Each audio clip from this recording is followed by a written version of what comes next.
Australian Prime Minister Anthony Albanese visited China after a gap of 7 years. Now, this was the first visit of any Australian leader.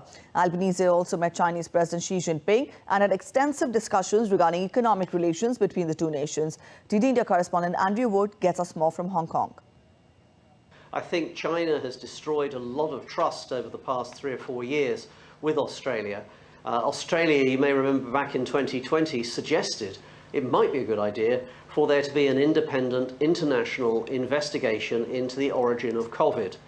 And Beijing didn't like that at all, and then started shunning Australian exports of things like coal, barley, wine, and so on, as punishment. Many of those those restrictions have been rolled back, but some of them still remain. So this is a start for them to be talking to each other. Australia needs China. Around about a quarter of its exports are to China. It's its biggest customer. And to a lesser extent, China does need Australia. It needs an awful lot of coal and iron ore and so on.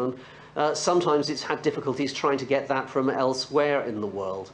And it does show, I think, over the past few years, the limits of China's ability to use its economic power to coerce countries as well. So they need to rebuild trust. They say they're going to have a trusted partnership. But I think it's going to take a long, long time before the trust that was there 7 or 8 years ago when the last Australian Prime Minister visited returns.